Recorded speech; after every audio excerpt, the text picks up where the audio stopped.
Sa tibok bahagi ng Oriental Mindoro, matatagpuan ang bayan ng Mansalay, isang tahimik ngunit makasaysayang lugar.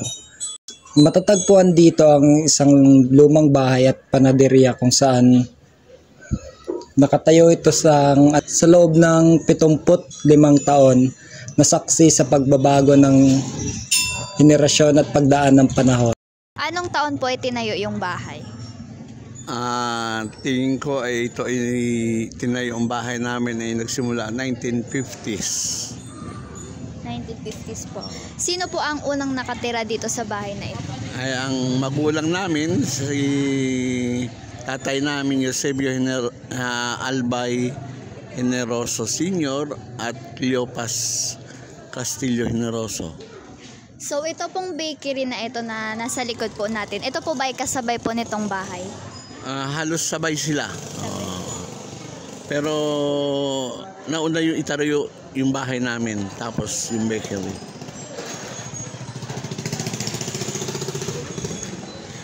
Ano po ang nagtulak sa inyo para magsimula po ng panaderya? Ay siguro dahil ang magulang ko ay galing Batangas, ay ang mga Batangueño ay mahilig magnegosyo. Napadpad dito sa amin dito sa Mansalay, sa Oriental Mindoro, na nagtitinda ng kulambo.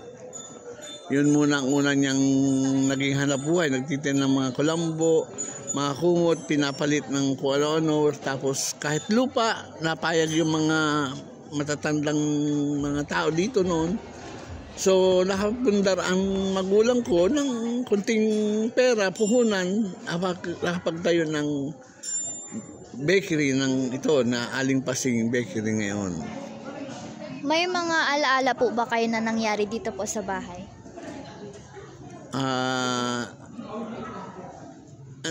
Anong alaala?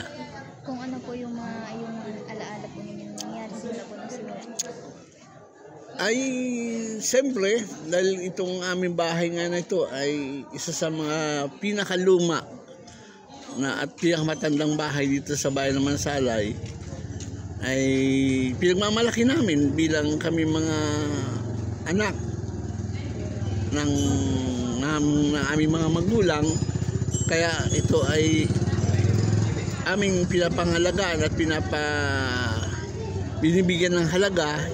Yung aming namana na bahay ay dapat naming pangalagaan dahil ito ay minana lang namin. Tapos ito ay napasama sa cultural mapping ng bayan ng Mansalay.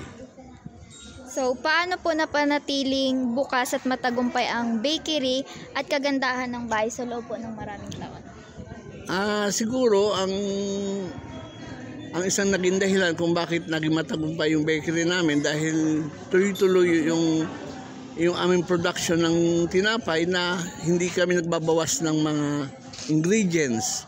Kahit ito ay mahal ang bili namin sa market, ito ay natiling ganun pa rin ang aming presyo, mababa pa rin.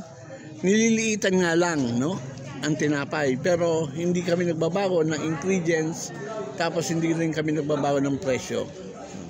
Maraming salamat po, Ginoong Generoso. Halika't tuklasin natin ang lumang bahay. Ang lumang bahay at panaderya ay itinatag ni Ginoong Eusebio Albay Generoso Sr. at Ginang Leocas Castillo Generoso na ngayon ay kanilang ipinamana sa kanilang anak na si Ginoong June Generoso na nagsisikap panatilihin ang tradisyong nagsimula pa sa kanyang mga magulang.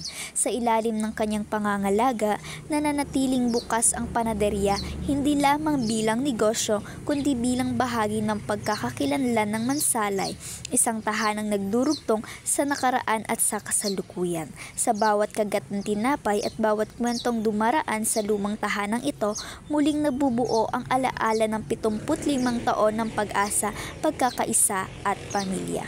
Ang bawat lumang bahay ay higit pa sa kahoy, bato at pawid. Ito ay patunay ng kasaysayan at katatagan ng kulturang Pilipino. Naway patuloy nating pahalagahan at pangalagaan ang mga pamana ng ating nakaraan sapagkat dito nakaugat ang ating pagkakakilanlan bilang isang bayan.